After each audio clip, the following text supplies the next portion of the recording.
time, we're going to move on to the reading of our Daily Word. Daily Word is a publication of Unity Worldwide Ministries, and our word for today, August 11th, 2024, is prosperity. And our affirmation is, I live an abundant life, period. Would you join me in that affirmation, please, together? I live an abundant life. It often has been said, you can't take it with you. While it is true that money and material possessions must be left behind when I transition from this life, these things are not the source of my prosperity. My true wealth lies in my consciousness, my ability to give and receive love, to share what I have and receive from others with equal joy, to understand and use the creative power of thought, and to know myself and all people as living expressions of the divine. I live consciously and abundantly, making wise use of the earth's resources and drawing upon the limitless storehouse of divine ideas. Through the power of God within me, I enrich my life physically, emotionally, and spiritually. And our scripture this morning comes from Matthew 6:20, and it reads, But store up for yourself treasures in heaven, where neither moth nor rust consumes, and where thieves do not break in and steal. Again, our word for today is prosperity, and our affirmation is, if you'll join with me one more time together, please, I live an abundant life, and so it is. And so we take this moment to move a little deeper. Get ourselves that much more comfortable in our seats. Take a breath or two, or however many it takes, to allow ourselves to feel that relaxation happening, that present moment awareness sharpening into focus, and all that talk of what comes before and what comes after just kind of falls away for the moment. All that is supposed to happen will happen in its right and perfect time. We don't need to stress about it. We just need to allow the flow to bring us there. As we breathe, we allow ourselves to move further into the quiet. Even if we do hear the Unity office phone ringing while we're trying to move into meditation, we allow that, all those extraneous noises, just allow them to be yet another a little flag that says breathe, relax, allow. We move further along that wave of relaxation, of allowing. As we breathe, we pay attention to that breath only in such a way as to make sure that it's just regular, relaxed. Don't try to force a breathing pattern. Don't try to force something to happen. Just relax. We focus in on our heart space, on that space inside us that we feel our source begins from. The core of our being, what some might call the seat of consciousness. Find that place within wherever we feel it,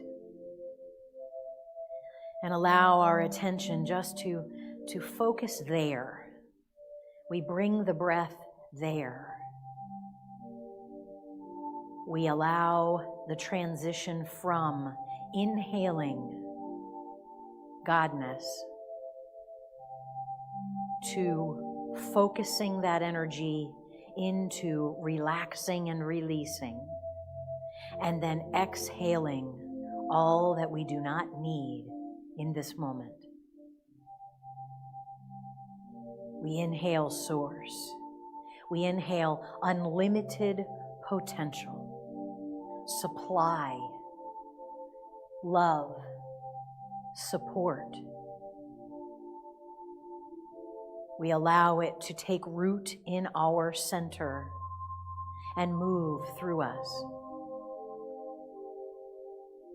Every breath out, we just relax even further and allow that flow, the divine flow, in, out, from, to, as us, the God within us, guiding. Whatever we call that God, source, spirit, creator, divine flow, universal law, we allow that to just move through us and allow ourselves to be just a relaxed part of it. Maybe even imagine ourselves just kind of floating, whether that's on top of water or whether that's within the space. Fully supported, fully embraced, safe, moving within the flow of the divine. Allowing.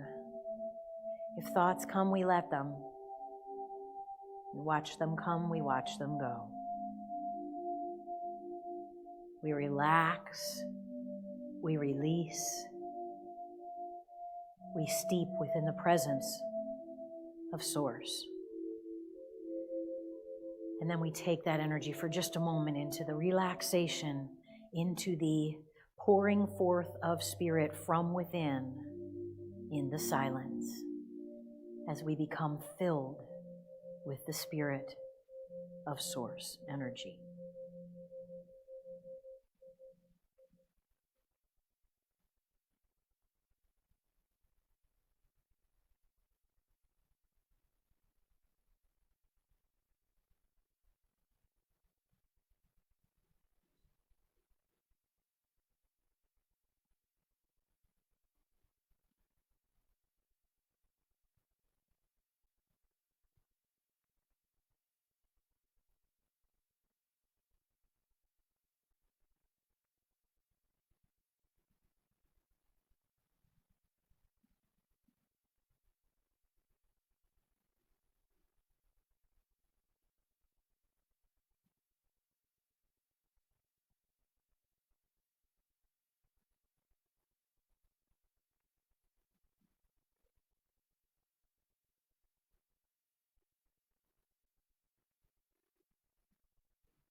And then we allow that energy to settle within. We allow ourselves to feel rooted in that Spirit so that we might remain open to what is ours to receive, while at the same time safe and grounded within Spirit. So grateful for this opportunity. So grateful for this journey inward so that we might create waves outward that create a world that works for all. And so it is. Amen.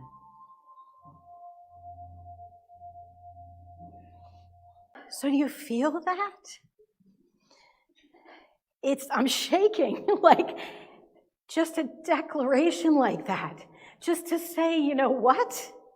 There are times in this existence that I'm gonna fall.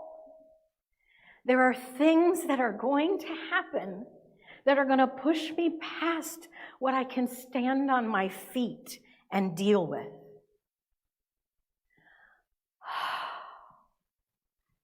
And every single thing that happens is a both and. Every single thing that we experience is happening in the sense of our senses and in things that we see and hear and feel and taste and touch. And it's also happening in the space of God.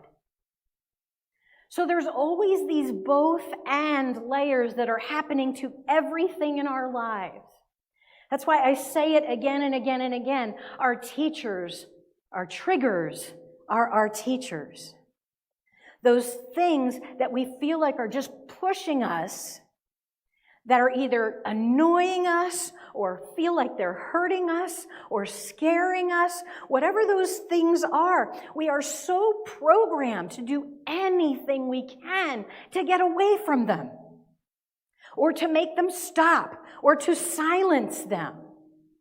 We are so programmed in that. Can you imagine a belief system that says, I have done everything that I can. Here is where I am, and I am falling. And I can allow the fall to happen because I know that I've done everything that I can. And now what is mine to do is to pause, to breathe, to center in the awareness that God is here in the fall too. I was talking to Joe and Lynn this morning. I've had this really kind of weird week of just a feeling of being centered and then not, and got this and don't, and just this sense of, wow, this has been a kind of a spinny week. And it's been on levels of emotion, it's been on levels of prosperity consciousness, it's been on levels of so many pieces of my life and where I'm at in different things, and perceptions of what is normal and acceptable and all of these things going on.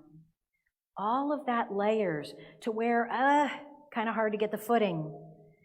And I was telling Joe and Lynn this morning, we were talking, and I said, I still, when I drive here from my amazing home that I was blessed by my husband setting something up for me for after he passed, that I was able to buy to come here, that I didn't even realize how awesome it was. I mean, have you had those times in life where, like, you know this is going to work, you know this thing is in place for a reason, but it doesn't mean you're happy about it. It's there. It's what it should be. Okay. When I moved here, that was my house. I knew it was sufficient in space, that the layout would work for bringing my mother to live with me for the first time, and all of these things. But I knew the neighborhood would be safe, and I knew all of these different pieces of it, and I trusted those. But I wasn't happy. My happy came 1 hour on a Sunday morning when I stood up here. That was my life when I moved here just under 2 years ago. Can you believe it? September, it'll be a year. 2 years, September, it'll be 2 years. I can't believe that. That's just, wow. But I didn't have that conscious awareness that, Trish, one day you are going to wake up and love this and feel blessed by this and feel like, oh my gosh, where else would I be? I remember when I talked to my son, because, many of you know, and some of you are new, so you don't know, what brought me here was the passing of Reverend Andrew Conyer, who was the only minister ever of Unity of Sebring for over 30 years. And his amazing wife, Tina, is here, standing side by side. We work together to make this place happen. Thank you, God. She keeps talking about retiring, and we just don't even allow her to have that conversation. I know, I try to let the flow happen, but she's not allowed to flow out yet. And Andy had passed, and you guys were having guest speakers, and my husband passed 4 months after Andy passed of almost the same cancer. And I had a friend of mine in ministry who said, I have a congregation I need you to meet. When you're ready to go talk, you tell me, and I want you to meet this congregation. And I fought it for not as many months as it felt like 17 years, but and came here and moved here and knew I should be here and knew this was the right thing to do. But it was almost a year in. I remember my son, I had gone to visit, and my adult son is on the autism spectrum. He has Asperger's. And he is renting my house in West Palm that we own over there. And it was tough. I was talking about it with actually a couple people this week, which was fascinating. For a good couple months after I moved here, he and I cried together 2 times a week, every week, for probably 2-3 months, because I was here and he was there, and it was very difficult for both of us. And then the crying ceased. And I knew that I had to let him be a grown-up over there in West Palm, and me be a grown-up over here in Sebring, and what was going to happen was going to happen, and I would do my best to help carry him through that. But it was time. Our joke in the family was that Mom left the nest, not the kids, you know? So we let it grow, we let it flow, we let it be. We processed those emotions. We didn't act like we felt great about it. We didn't.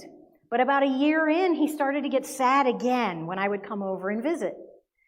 And we were sitting, it had been the second time that I visit. I visit there once a month. I have a promise to them that I will go there at least once a month. And they will come here if they want and can at least once a month. But I was over there, and I noticed for a couple visits in a row, he was just sad through our visits.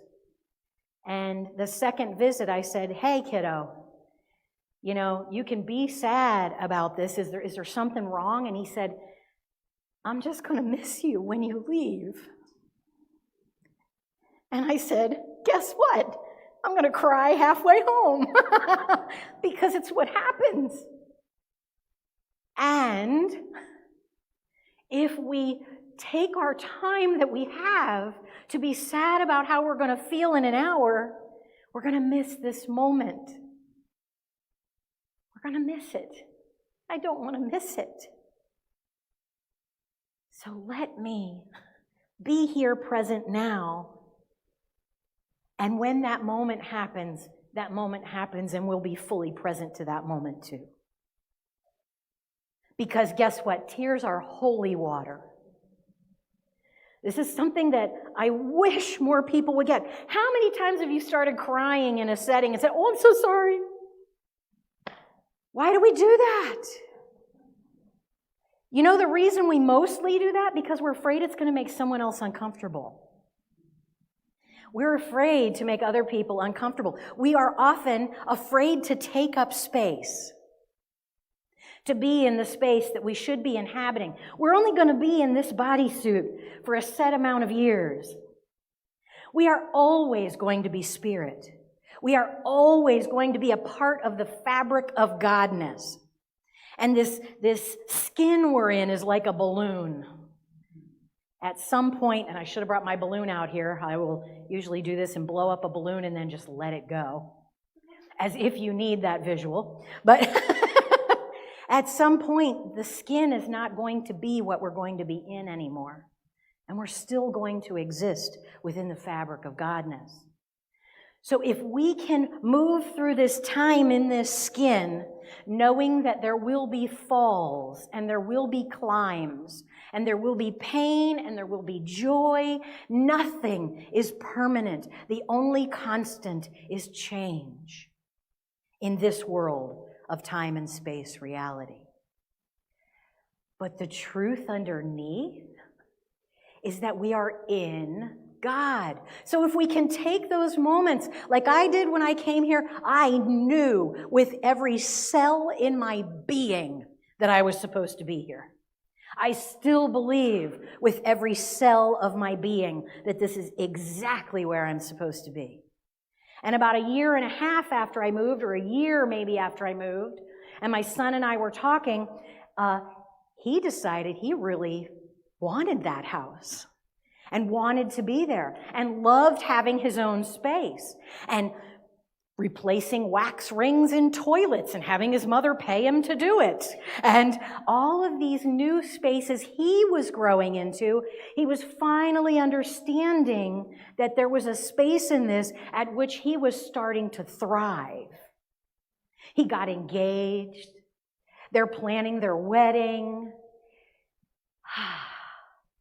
My granddaughter is turning 16 on Monday, and on next Saturday I get to go over there for her Sweet 16 celebration. Life is moving on, it's flowing, and it's beautiful. And my husband, who is no longer in skin, is no less my husband. And I have a different relationship with him now.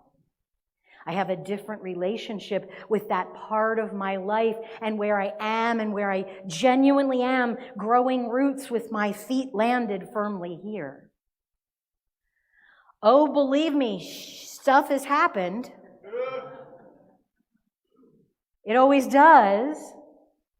And, as I always say, it's both and. Yes, this is happening. I see it in front of me. I don't deny it. That's one of the biggest things that drives me crazy that people believe about Unity people is, oh, we just stick a happy sticker on it.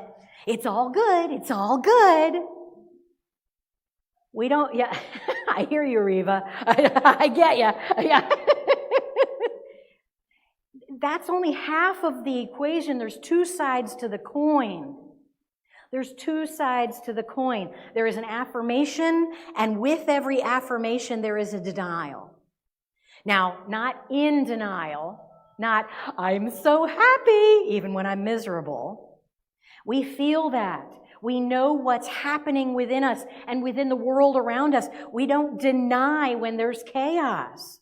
We just walk into the chaos holding the truth that says there is this and there is a truth that is bigger and bolder and more expansive underneath. So if I can claim what is mine in this momentary chaos, if I can learn the lesson that is being presented to me underneath it, I can grow and thrive again. I told my son a year in, I said, because he then decided, like I said, they were like, you don't want us out of the house. You know how that happens in relationship? You assume someone's thinking something. You assume they're going to relate to what you're thinking, which they don't know, by the way. You assume they're going to relate to what you're thinking in your head in a certain way, and so you shift your behavior to try to meet them where you think they are, which may absolutely be a completely different place than they're in anyway, but, you know, we're so smart. We make these assumptions. My dad used to say, okay, everybody, relax your heinies, I'm going to cuss.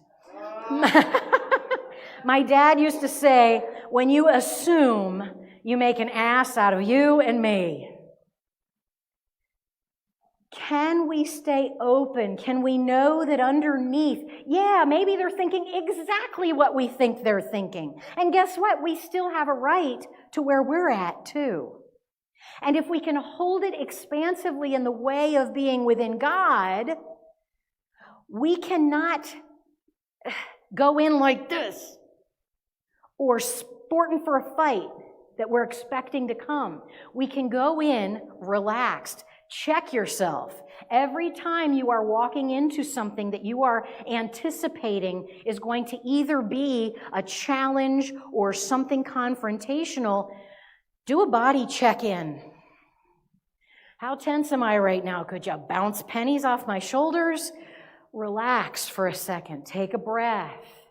We had with Master Henry, a beautiful self-defense class here yesterday.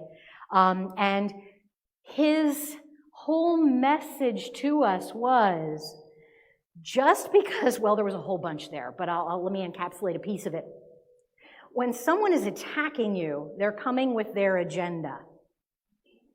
And if you can do something that is counter to the expectation of fight that they come with, you can disarm someone. You can pull them completely off of the program they had playing in their head, and you can find a different outcome. One of those things is that if someone has got you in a chokehold or somebody is pulling you and got a hold of you, instead of doing what our reflex would be is, instead of doing that, move toward it. Move toward it. Somebody's got a hold of your arm, move toward it, and then roll right out of it. Because you are going to shock the heck out of someone who is attacking you if you actually move toward them. It's disarming. That's a strategy for life. most especially if you need to have a difficult conversation with someone. That's a strategy for life. Let me check myself. Am I anticipating the fight? You know, the fight that you have 700 times with the same person? So that after a while, in that relationship, you simply expect that. That's your paradigm. That's the life you live. Can we step into a moment of disarm? Let me think about this differently. Here's the dance we do every time. Here's the choreographed dance. You say this, I get pissed, I say that, I react. Can we change the dance? Can we change the steps? The only way we do that is by centering within the presence. Centering. If you find your center, when someone has you so angry, with many of us women, we sometimes will get so angry we cry. And doesn't that just boil your butt when that happens? Because then, okay, I'm going to be stereotypical for a minute. Most men would see that as weakness. And we've developed this paradigm. I cry, I'm weak. You then have superiority over me. We've got to change these narratives. We've got to step up in a way that just shifts us out of the narratives that we have considered paradigms just because. We don't have to do it the same way we've always done it. When I was talking to my son and we had this conversation, I could tell he was rolled up inside, and he said, "Mom, do you want us to move?" And I said, "Why would I want you to move?" And he said, "Well, you know, because I'm charging them what I'm paying, so I'm not making any money with my son living in my house." And he said, "Well, you know, you could probably, the rents are so much more, you could probably..." I said, is that what you're thinking? Because I noticed he and my daughter-in-law were both acting a little weird around me that day. They had created this narrative that it would be easier for them, easier for me if they left, so that I could rent it to somebody that could give me a little financial security. And I said, "You have no idea how beautiful it is to me that you are in this house. It means so much more than any money could ever mean to me." And we had this amazing moment because we were able to knock down that paradigm that they were building. They were creating a whole belief system around the fact that I would want them out of the house. Brick by brick, they were building what they would then have to do. And we just dismantled the whole wall right there with 3 words. And I said, "I've got news for you. If the bottom falls out of my time with Unity of Sebring and somehow I'm not working there anymore, I want to stay there." I like Sebring. I would rather be in Sebring. I have deer that eat corn in my yard and walk out sometimes to walk my dog in the middle of the night and see a big old black bear in my front yard and every bird I could think of, and this sense of peace that I don't have in West Palm Beach. I couldn't have grown into that if I didn't move into the attack. Move toward what I perceived as hurting me. And to say, "Let me fall. I am in God. The one I am, the one I want, the one I will become is what's going to catch me." Because if we move into the flow has always got us. And that's the thing, we're always in it. We're never out of God. There is no spot where God is not. There is nothing you can face alone. It can feel like it. I know. When I woke up the next morning and knew that my husband was no longer in skin, I thought, "Oh, dear God, what do I do? How do I make life happen?" And God has got us. We fall, and we fall within the divine. We fall, and we are held, if we believe that. because there's the biggest piece. We create our reality, we create what's happening by the thoughts we hold in mind. Principle 3 of our 5 principles. Principle 1, we are in God. There's nothing outside of God. Principle 2, we're a part of that Godness.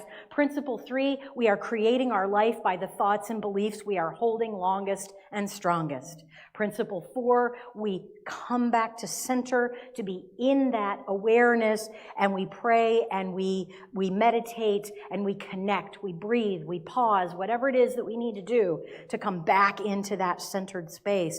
And principle 5, our life is created by what actions we take, whether they are inspired actions connected to our Godness, or whether we are letting ourselves feel disconnected or apart or isolated or alone. We never are. We are in God.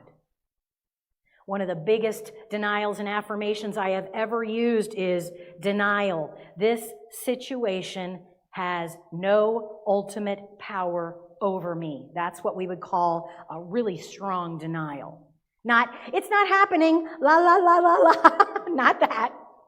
This situation has no ultimate authority over me. This situation is temporary. That's the denial. The affirmation that is the other side of that coin: in God I live and move and have my being. There is no force denial, no force stronger than God. Affirmation: I am in that Godness every second of every day. That's the using of denials and affirmations. I want to leave you with something if you'd like to take it home today for that both and. As I said, it's all two sides of a coin. My son and I, one of our favorite things his whole growing up was to find pennies outside of stores on Heads Up. And you've probably heard the little thing of, find a penny on Heads Up and all day you'll have good luck, or some version of that. Or they call them wishing pennies or things like that. I was so superstitious at one point that if it was on tails, I wouldn't go anywhere near it. Our belief system forms our life. Our belief system forms our life. What do we really think it means? What do we really think is happening? Because that's what it's really going to mean, and that's what's really going to happen. As expansive as we can be. But we would always, after a while of finding pennies, and they've been a recurring theme for me through my life, we would start leaving pennies outside of grocery store doors and things like that so people could find them. And one day we even stayed and waited about half an hour for people to act. People walked over them, didn't pay attention. And I'll remember the first one we did, it was so beautiful I wanted it to be an illustration for my son, and it worked out perfectly because the first penny was found by a little girl who you would have thought she found $1 million. And she was so excited, and she said, "It's a penny! I'm so lucky! I'm so lucky!" She followed her mom into the store talking about how lucky she was. So then we really had to leave pennies everywhere we went because, again, it's that, what are we doing that supports our best life? We want to choose those things on purpose, not just by falling into them sometimes. So on the front of every penny it says, "In God we trust." And tone is everything sometimes. Just like that thing that some of us will do in a fight with our spouse when they say, "What's wrong? Is something wrong?" You say, "No, I'm fine." Tone is everything. That "I'm fine" we know is a bunch of baloney. Everybody knows it, but we all act like we're going to go with that in the moment. What it really means is, do not say another word to me because I'm not willing to talk about this right now. And if we could be brave enough to just say that, "I'm feeling some kind of way. I don't want to talk about it right now. I'm not feeling like I can deal with it. I just need a minute." Why can't we just say that, Trish? Because I'm one of the worst. I'm one of the worst with it. So in God we trust. It's on our currency. It's on so many things for the United States. Well, I say it in another way that helps me. I say, in God we trust. In that sense of separation, we don't. So we're always in God, but can we find something that reminds us that in God, in that within space, within us, we will trust, we will grow. Even if we fall, we will know that we're there to learn. We will lean in. We will escape that sense that we are being held beyond what we want to be held, or that someone's hurting us with their holding, and we will step into the allness of Godness. So if you'd like to take a penny or 2 or 5 or 10, go put them outside of Publix or whatever, or keep them for yourself. In God we trust.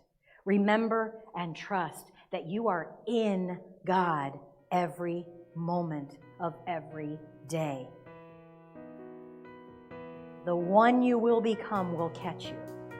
I promise. And so it is. Namaste.